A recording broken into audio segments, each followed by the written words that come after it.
News came down today that the Black News Channel, the Black Targeted Cable Network that was launched a couple of years ago, is shutting down. They aired their last newscast on last night. Now, knew this thing was coming because this email was sent out yesterday to all the staff with regards to pay.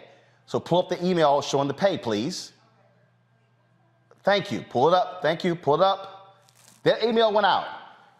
BNC staff, the March 25th payroll deposit will be delayed. We sincerely apologize for any inconvenience this may cause. We are actively working to resolve this matter quickly and will advise you with an update as soon as possible. Thank you for your understanding. I got the email yesterday. A number of people were calling, people were texting, they were sending all kinds of different comments. And I said to different people, I said, I want to help y'all out. This sounds to me like you're about to get shut down. This morning, woke up, folks had not had their deposits placed, then began to make phone calls. And then I reached out to the CEO of the network, let him know that I was going to be posting something, posting that note on social media. He told me, quote, I'm working hard to get people paid for the work that they've done as Prince O'Hare, the CEO of Black News Channel. That was around 11 a.m. It was a couple of hours later that, again, the Los Angeles Times broke the story saying they were shutting down. Then, around 3 p.m. or so, Prince O'Hare sent this letter to the entire staff announcing the shutdown of the network. So this is what he wrote. A little more than 2 years ago, the lights on BEC's cameras flipped on for the first time. Despite the challenges of a global pandemic, we launched a groundbreaking mission to inject positive change into a news landscape that, for far too long, had underserved and overlooked Black and brown people. During the past few months, we have endured very painful workforce reductions at all levels of the network as we work to achieve our financial goal of a break-even business. This has forced all of you to do more with less, and your contributions have been remarkable. Unfortunately, due to challenging market conditions and global financial pressures, we've been unable to meet our financial goals, and the timeline afforded to us has run out. It's with a broken heart that I am letting you all know that, effective immediately, BNC will cease live production and file for bankruptcy. We're sad and disappointed by this reality and recognize the stress that this puts on you and your families.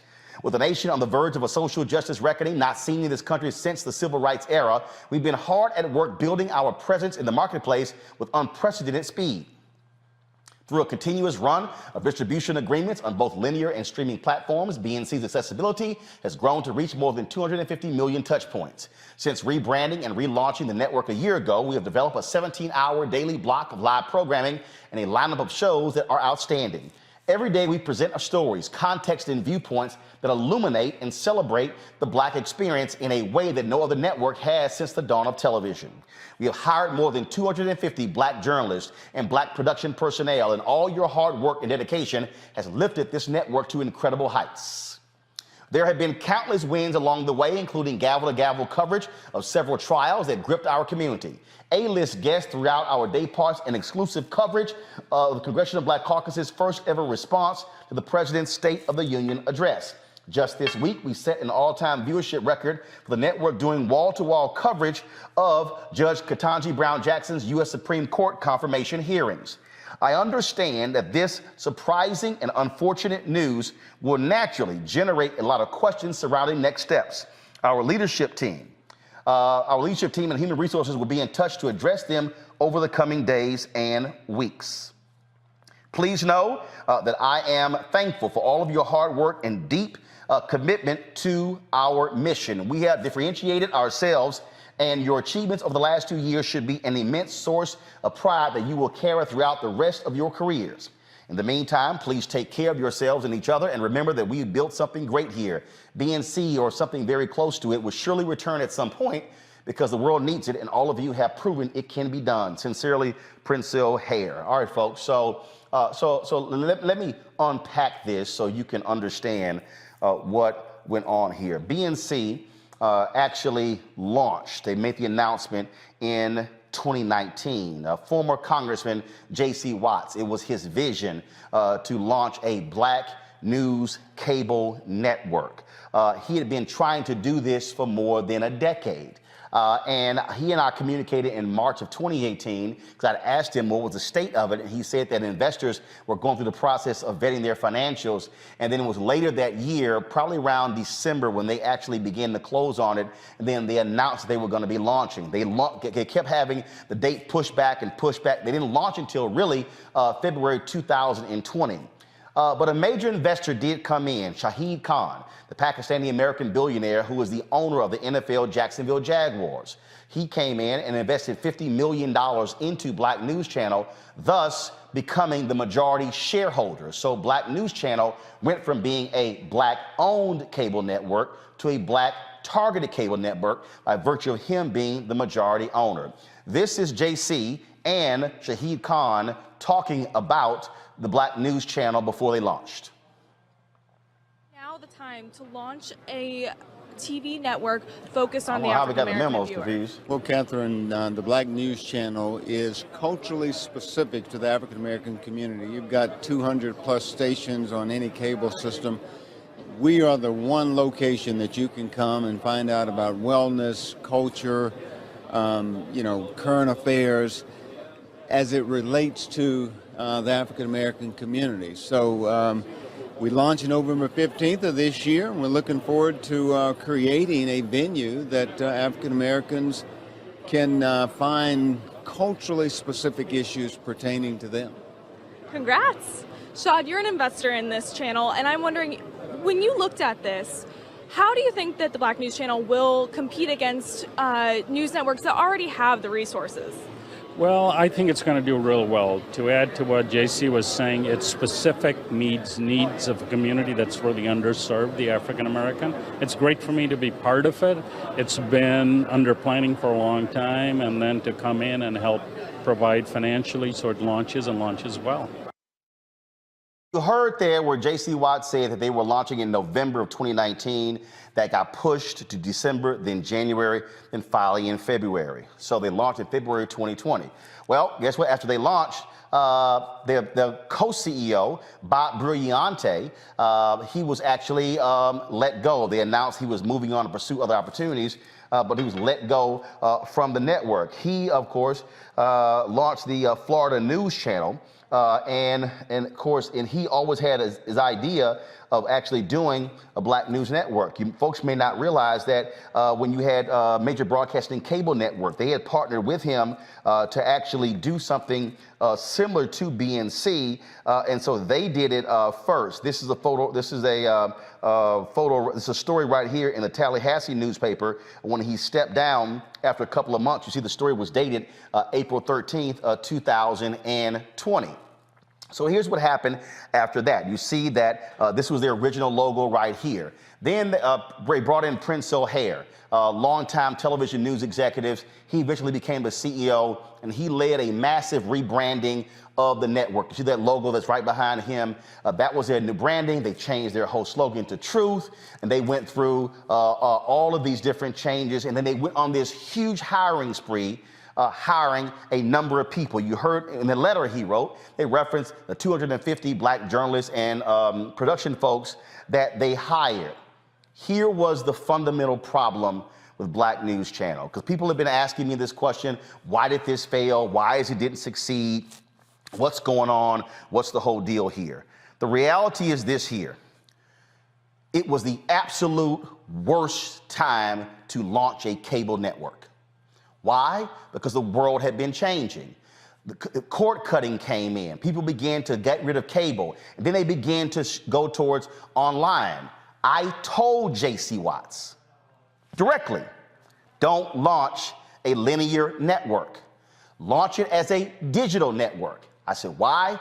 More cost effective, you can grow it faster and larger, and you're not going to be able to spend as much money. Now, why does that matter?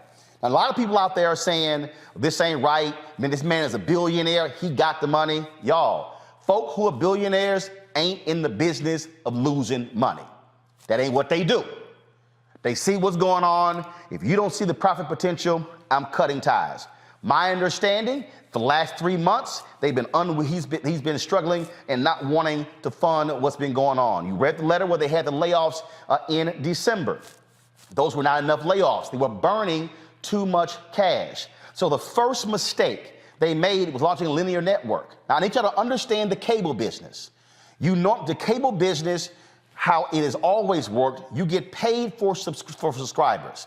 So if you're in 51 million homes, you negotiate the deal where you get 2 cents, 3 cents, 5 cents, a dime, a quarter.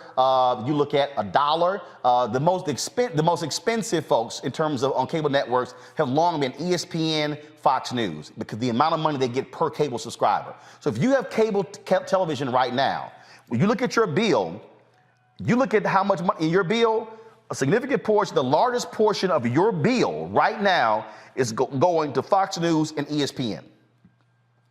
That's why people start cutting cable. They said cable bills got too high. Spending $100, $150, $200 for cable, they said that's enough.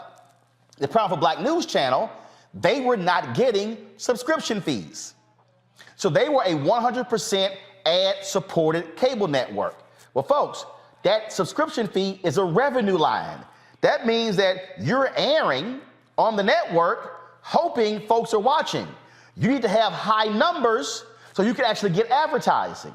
When you don't have high numbers in cable, you get what is called bottom of the barrel advertising, which is direct marketing.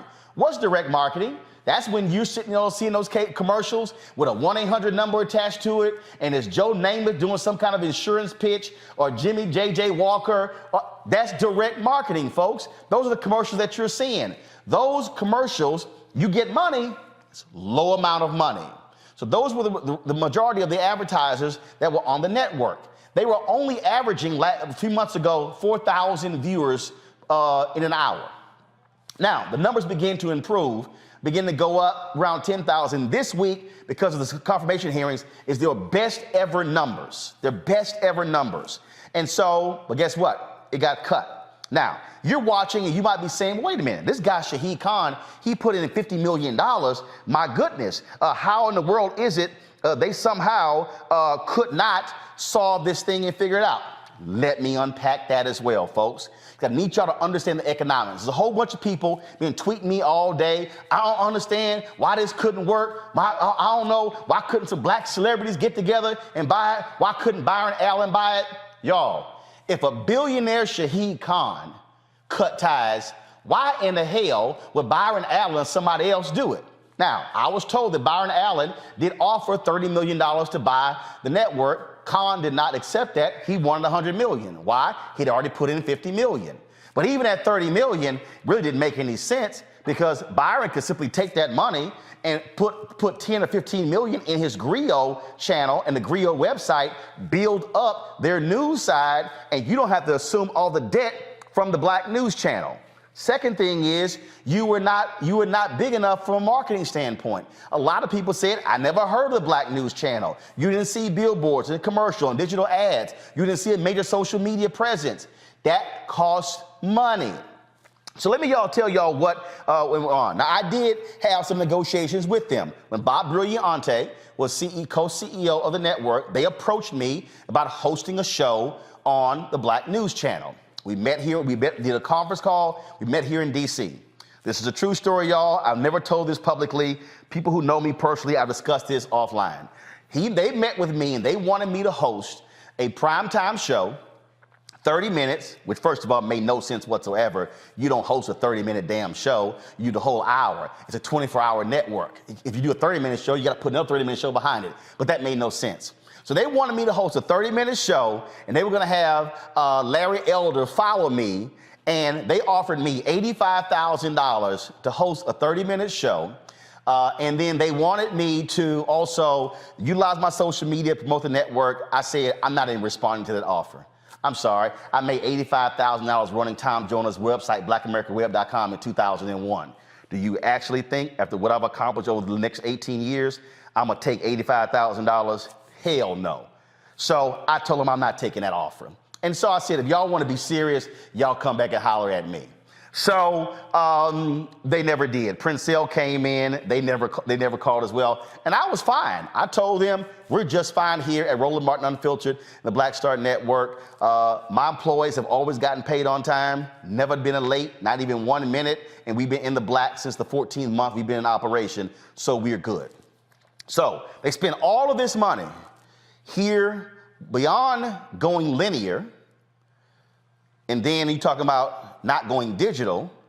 When Princell came in, I know Princell very well, years in the National Association of Black Journalists, but he made some fatal mistakes. The biggest mistake, he hired way too many people at high salaries, and that caused them to have way too much money going out of the door and not coming into the company. You simply have to be able to control your expenses when it comes to your revenue, otherwise you're going to be DOA. Now let me show y'all something I need y'all to understand when we talk about the business of the business. Because see, too many of y'all, I've seen y'all tweets and y'all comments, y'all get enamored with the content. Let me explain something to y'all. The content don't mean nothing if ain't nobody watching. The content don't mean nothing if ain't nobody buying. Now, y'all need to understand, I was one of the first folks to work for TV One. In fact, what y'all may not realize is when Jonathan Rogers met with Alfred Liggins at the cable show in New Orleans to talk about launching TV One, Jonathan had drinks with me before he had drinks with Alfred. I walked him over to his meeting with Alfred. When Jonathan closed the deal to become the first CEO of TV One, I got the phone call. TV One's name hadn't even been decided yet. And Jonathan said, your voice is needed, I'm gonna bring you on, but I need some time to do so. So let me explain to y'all something. This is how much Jonathan Rogers had to build TV One in the first 4 years. $130 million. I'm right here on my iPad. He had $130 million to spend to build TV One over the first 4 years, okay? $130 million. Now, y'all heard what I said. How much was the investment of Khan? Now, you also had other investors. So probably the total investment for Black News Channel was likely this, $60 million. $60 million. Now, you go, wait a minute, hold up. 60 million? Which means if you got a 5-year plan, bro, this is real simple. The only thing you could spend per year is that, $10 million. That's not what happened. They hired all these people. They had crews all around the country. They brought in a number of high-paid hosts, high-paid executive producers. And I understand why Prince Hale wanted to do that, because you wanted to have a strong look and you wanted to compete. But let me explain something to you, folks. Competing means nothing if you don't exist. You can look good for a short while, but it means nothing if you go out of business. Now, you might ask, well, why does that, have we heard that before? Yep. Y'all ever heard of something called New TV? New Urban Entertainment TV? Yeah, you may not remember that. New Urban Entertainment TV was a black cable network that came out in the early 2000s. Go to my pad, please. This is a story from Multi-Channel News. They survived about 3 years. They were really operational for 2 years. You had Dennis Brownlee was the founder. You had Quincy Jones was involved. There was another official who used to be with AT&T. He was involved. They had $15 million when they raised. You know what they did? Launched a news show. They covered Tom Joyner's wedding to Donna Richardson Joyner. Had all this sort of content. Here was the problem. Go back to the article. Here was the problem. They were in only 2 million households. They were spending money. Wasn't nobody watching. Y'all, guess who was one of the investors in New TV? Radio One. That's what led Alfred Liggins to say, hey, we should launch our own network. So what people need to understand is, if you do not get it, you're not getting subscription fees. You're DOA, which means you better control your cost to ensure that you're going to be able to survive. If you do not survive, then you are dead. They simply had too many people. They were doing live shots from different places that made no sense whatsoever. You have to maximize your expenses and maximize your revenue.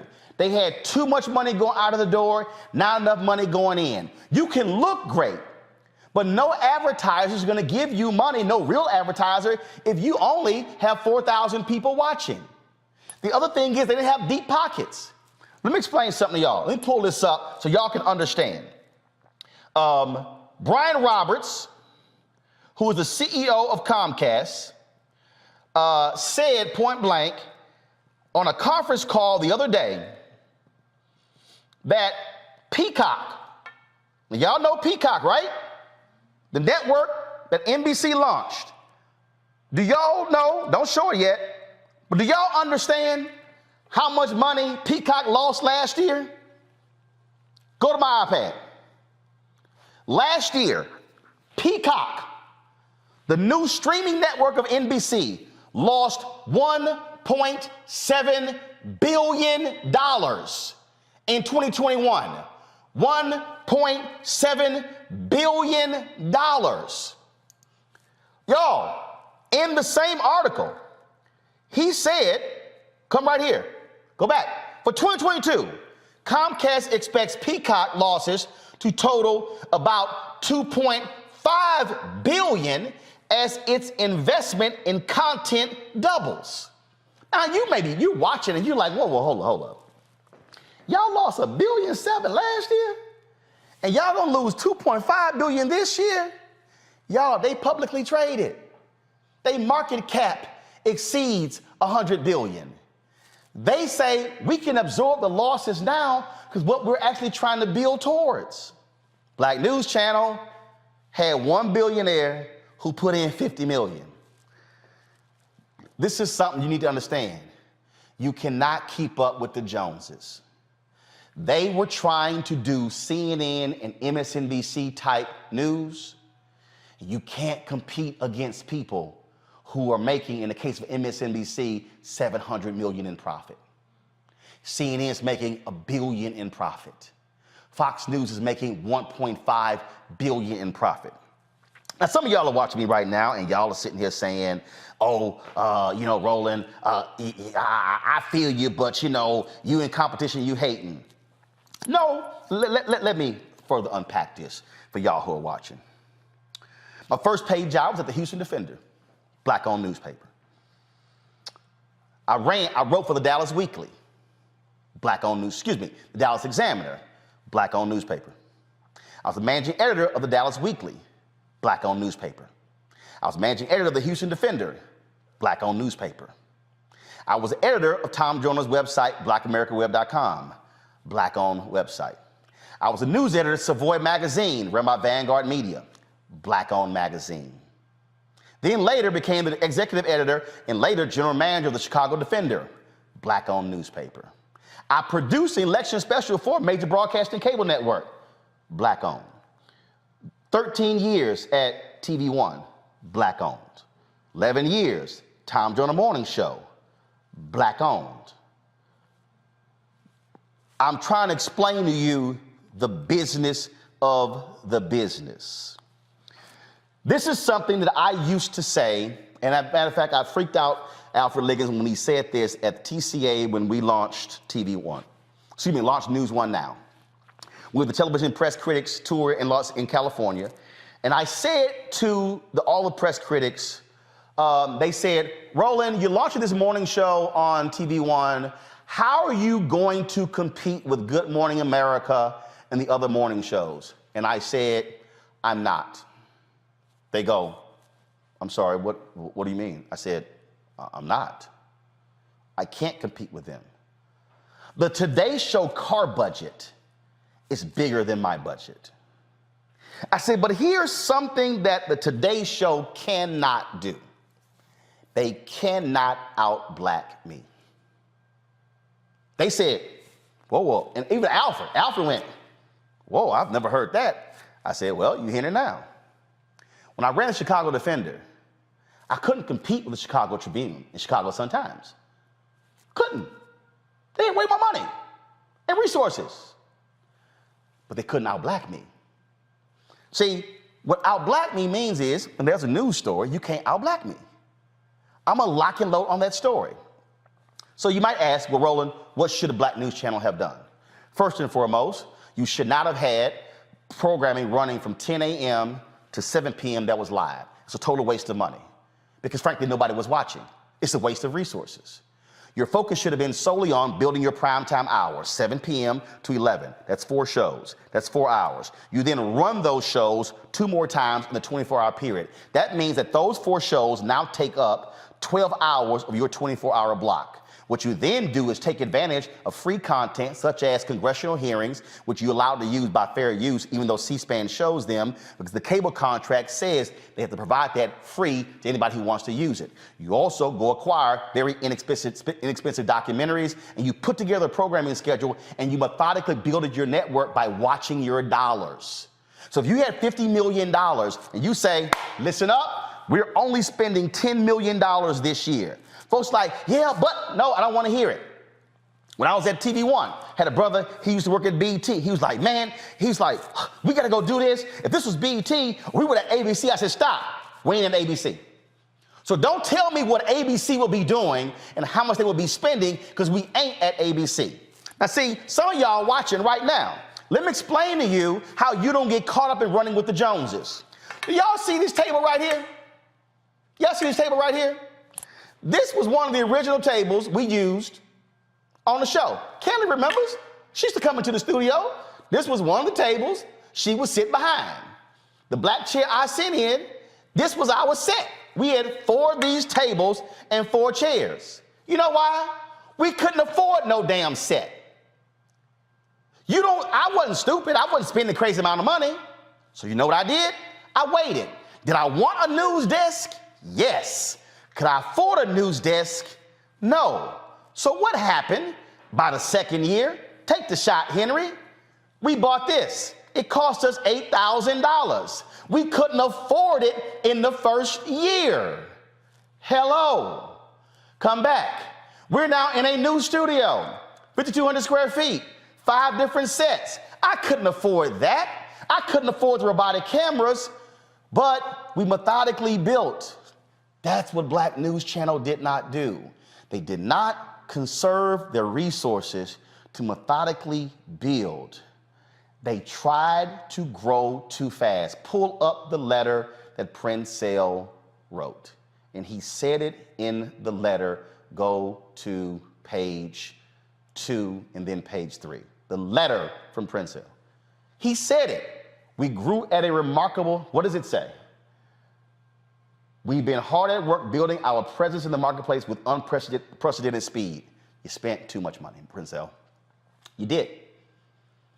Khan is a businessman. He was not going to put another $25 million into a venture that was going to keep losing money. Now, a lot of people were talking about, there was a whole lot of issues in terms of what were they going to do. People have not been getting paid because today was payday. Before I came on the air, I got a phone call that they did get him to verbally commit to pay all of the employees through today's pay period, which meant for the folks who ran the last 2 weeks, they're going to get paid. This tweet by Mark Lamont Hill was posted before that happened. This tweet went up. Go ahead and show it. This tweet here went up. You see at 4:47 p.m. That Khan was refusing to give people their paychecks today. Hundreds of employees, many of whom already took significant pay cuts, are now being denied money they've already worked for. Khan, a billionaire, simply says he doesn't want to pay it. That was at 4:47 p.m. I got the phone call, y'all, at 6 p.m. that Khan agreed to actually pay the employees. So that is happening.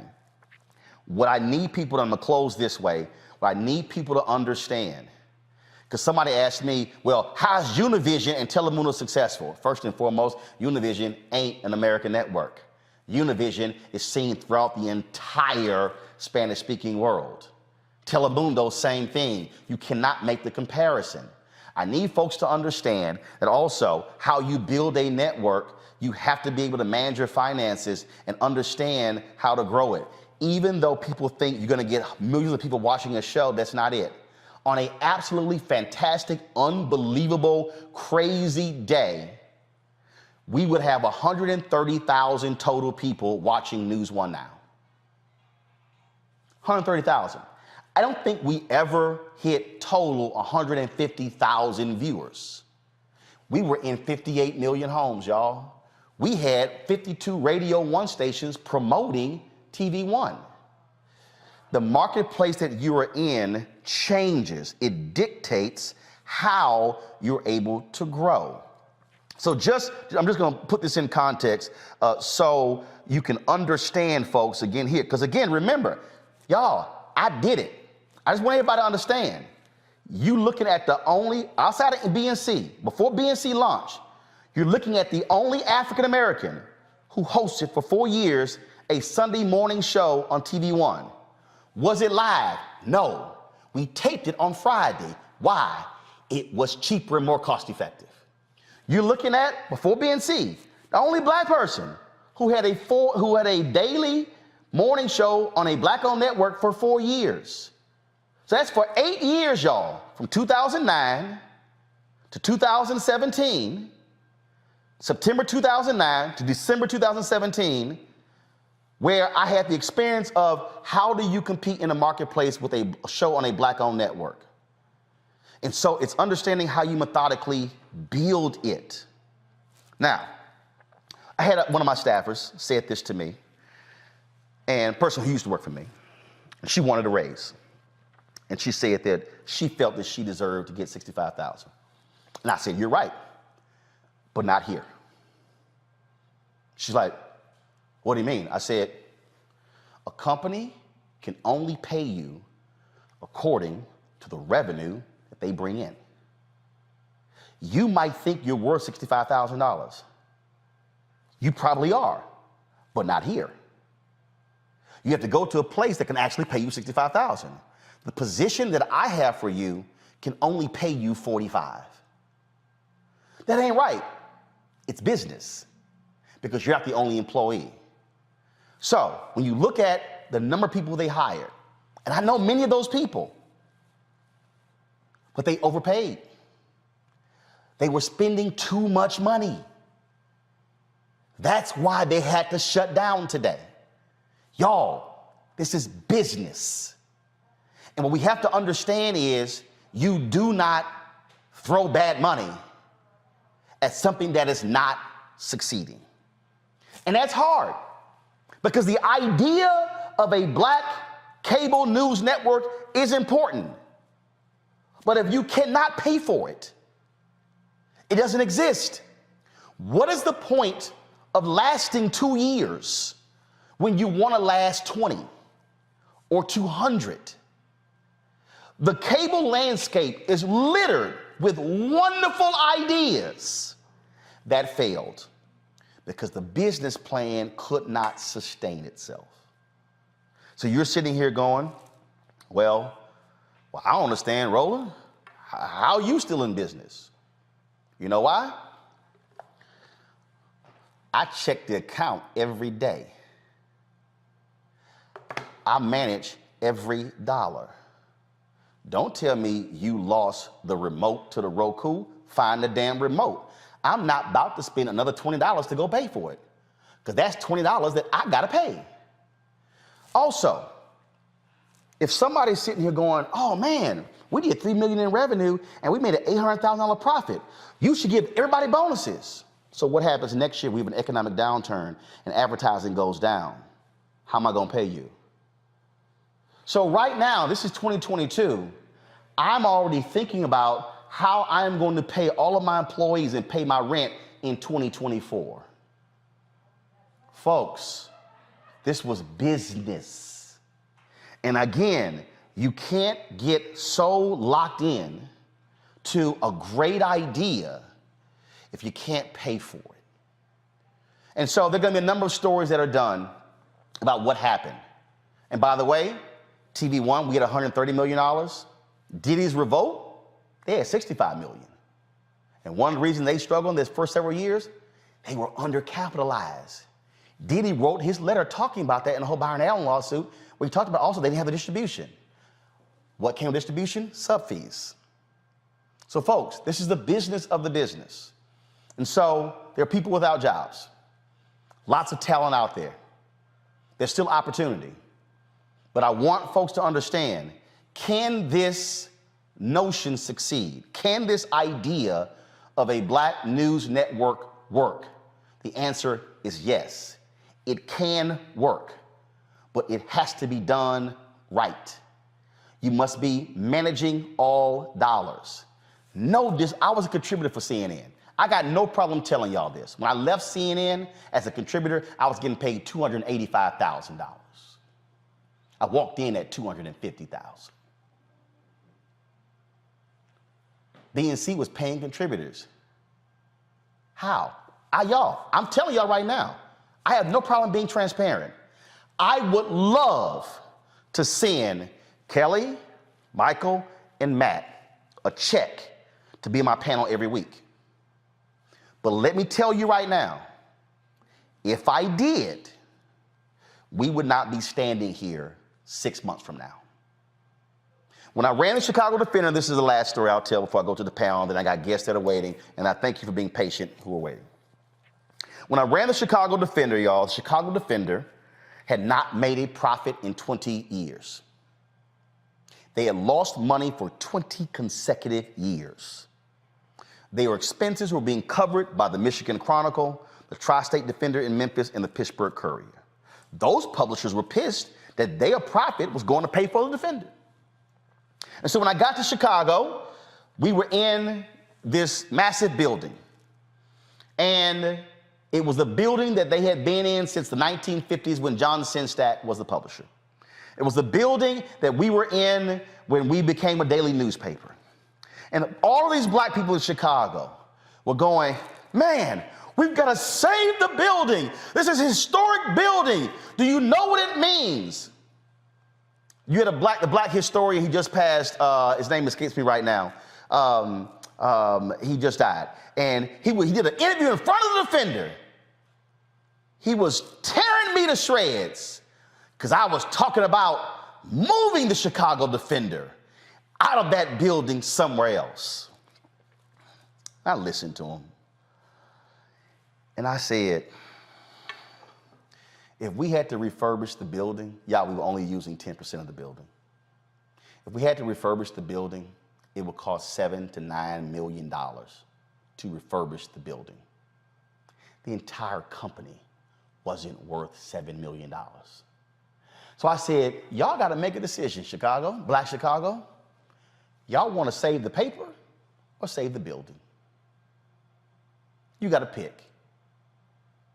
Yes, I moved the paper to a new building to save it. We lost money my first year.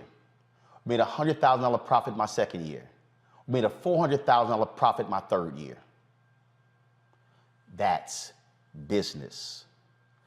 Black-owned media can be successful, but it's also about building it. Black News Channel was black targeted. But now y'all understand, I hope, why y'all hear me talking about black-owned advertising. Why y'all hear me talking about why we should get our fair share of the $1 billion the federal government spends every year on advertising. Now I hope you understand why I fight so hard to get our fair share of the $322 billion being spent every single year on advertising that black-owned media gets 0.5 to 1%. Folks, can there be a black-owned media network that is thriving and successful? Yes. Are we trying to build it at the Black Star Network? Yes. But do understand, I will not try to act like I'm at the Palm restaurant when all I got is Golden Corral money. You know what I'm gonna do? I'm gonna take my behind to the Golden Corral and go enjoy that meal. And then one day I'm gonna tell my staff, I'm gonna take all y'all out to dinner at the Palm restaurant. But what we not gonna do is go to the Palm restaurant today and then I'm telling y'all how great it was when we were together because ain't nobody having any jobs. This is business. And people are hurting and I totally get it. But the bottom line is there were some strategic mistakes made by the folks at Black News Channel that led to today's decision. Let's hope others don't make the same mistake. My next guest, hold on one second. I do want folks to go right ahead and weigh in. I'll start with you, Michael Imhotep. Well, Roland, first of all, you just gave what we call in business school, we would call these case studies. You just gave a case study on an African-American media company, okay? African-American targeted media company. So that was fantastic what you just broke down. And, you know, I watched the Black News Channel. I know a lot of the people on there. And I think it was last Friday on your show, I talked about how your YouTube views are much greater than their YouTube views. So that was something I was noticing, and there was a disconnect. And then I'm looking at the content. They had good content, but I'm looking at the low YouTube views for most of their videos. Most videos don't get more than probably 2,000 views. Most of their videos. Then also, I remember it was some months ago, it talked about how out of 124 cable stations, they were like second from last, something like that. Yeah, so, second from last. They were tied with one of Byron Allen's cable networks. I think one of his cable networks. Yeah, they were averaging 4,000 viewers in prime time. Yep. You know, so I have respect for J.C. Watts for what he was attempting to do. You know, I may disagree with him here and there. I have respect for what he was trying to do. Hopefully, something, this channel, I've been rolling with you since like 2016, Roland, since I used to guest host your nationally syndicated radio show. So hopefully something else will come along. Streaming is the future. Okay. And you know, lastly, Peacock losing $1.7 billion, man, I'm in the wrong business. I mean, you got $1.7 billion to lose. Yeah, and again, and keep in mind, Nexstar flipped WGN America to launch News Nation, a cable network, right, and they're losing millions as well, but they're publicly traded, and they can afford that. When you have a sole investor, you have to protect every single dollar. Let me go to Kelly. Kelly? First and foremost, thank you for this masterclass on, you know, communication strategy and business management. I mean, it was phenomenal. And you were absolutely right in everything you said. But the moral of the story here really is to just minimize your expenses and maximize your revenue. And BNC did not do that very well, if at all. And this is what happens when you don't do that. You bite off more than you can chew.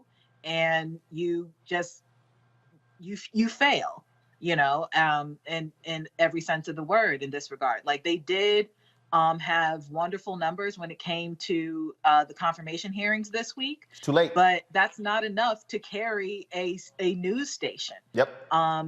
Like you said, like you need to really be cognizant of how you spend your money and stop comparing yourself to stations and networks that are decades in the making. Like CNN was not built in a day. Nope. CNN wasn't even built in 3 years. Nope. So you have to take that into consideration when you're building anything, let alone a network. They could have done so many other things that would have been far more impactful than what they did, and still would be here today had they done those things. They could have started off in YouTube.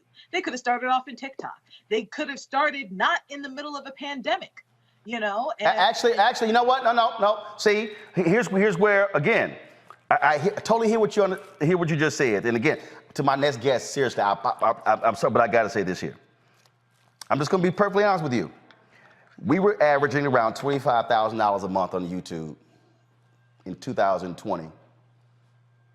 And then, in 2019. 2020 hit January to April of 2020, we were averaging anywhere from 18,000 to 25,000. May hit, we hit 78,000. June hit, we hit 85,000. July hit, we hit 88,000. August hit, we hit 95,000. 90,000 in September, 90,000 in October, 95,000 in November, 103,000 in December. That was during COVID. I had cut my staff by 20%. I cut my salary by 75% on April 4th of 2020. I restored 10% of the staff salary in July. I restored the second 10% in August. During COVID, our numbers exploded.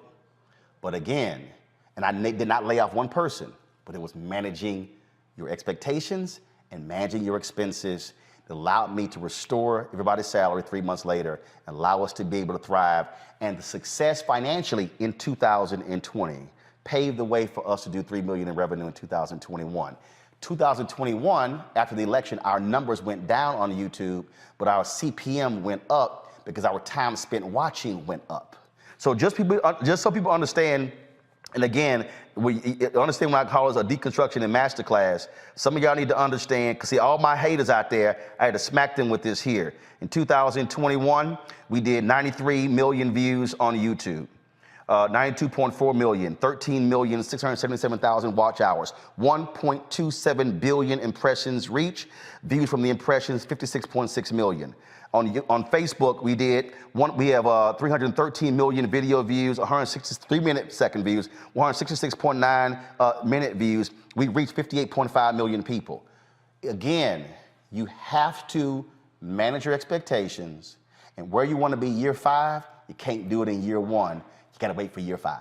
But final comment, Kelly, then I'm going to Matt, and then I go to break, then I'm going to my guest. Thank you for being patient. Go ahead. No, I absolutely agree with you there. What I'm saying is, in your case, what you did was not trying to get on a cable news lineup. You know what I'm saying? So, like, what if they had done what you did in regards to a YouTube streaming format? Then again, like I said, maybe the outcome would have been different and a lot more positive than it is now. Yep. When I say like start in the middle of a pandemic, they started in the middle of a pandemic when it was oversaturated in the cable space already. Yeah. So that was my point. But should have been, if they had gone digital, it would have worked. Matt? Exactly. Matt? I don't know much about media, and I think you've covered, and Kelly and Michael have covered it more than sufficiently. All I'll say is that I hope that this has an opportunity, rather, for the Black Star Network to expand even further, because a number of the people who were on the Black News channel were great personalities and continue to give stories to our people. So I'm hoping that you, being an astute businessman, can find a way to include some of those people in your network, which is doing a very necessary service of keeping our community abreast of what's going on. Well, this is very simple, folks, and I'm just going to tell you right now, when I ask y'all to stand with us on this is important. Here's the reality. If the federal government is spending $1 billion a year on advertising, if Black-owned media gets 10% of that $1 billion, that's $100 billion. If we get 2% of that 10%, $100 million, it comes out to be $2 million. Now, you got some people out there who are saying, oh, there you go, get money from the federal government. Yeah, white media get money from the federal government on advertising. Why in the hell shouldn't we? Plus, it's taxpayer money, you simpletons. So yes, and if it's $322 billion that's being spent every year on advertising, black-owned media should be getting 10% of $322 billion. How much is that? That is $32.2 billion. Do y'all understand that? That's $32.2 billion that black-owned media would be getting. If we got 2% of the $32.2 billion, guess what? We could actually have a newsroom of 250 people that Black News Channel had, and will be in the black. That's why you have to understand, when I'm breaking this thing down to you, I need all of y'all standing with me and letting every company and ad agency know you better do right by black-owned media, or we're gonna stop buying y'all products. Y'all, this is how we succeed. So don't sit here and cry today about Black News Channel not existing. It's a little hard to exist when you're not getting the money. And in the words of Frank Lucas, an American gangster played by Denzel, I'm gonna get that money. All right, folks, back to our Roland Martin Unfiltered video in just one moment.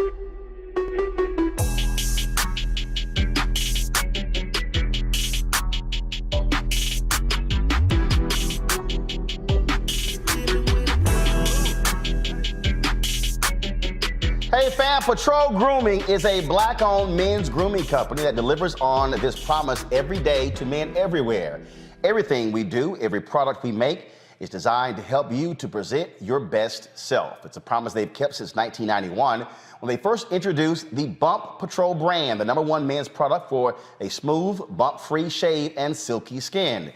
Millions of customers count on their exceptional skincare products, which can be found at more than 30,000 retail stores in more than 50 countries around the world. Now you can have exceptional beard and skincare products that are as unique as you. Fellas, as we prepare to head back out into the world as COVID restrictions are being lifted, it's time to get our groove back. You can visit patrolgrooming.com to order a Patrol Grooming box, and do this, use the discount code #Roland30. That's #ROLAND30 for a 30% discount at the checkout. We appreciate Patrol Grooming being a partner with us here at Roland Martin Unfiltered and the Black Star. Black Star Network is here. Oh, no punches! I'm real revolutionary right now. Support this man, Black Media. He makes sure that our stories are told. Thank you for being the voice of Black America, Roland. Stay black. I love y'all. All momentum we have now, we have to keep this going. The video looks phenomenal. See, there's a difference between Black Star Network and black-owned media and something like CNN. You can't be black-owned media and be scared. It's time to be smart. Bring your eyeballs home. You dig?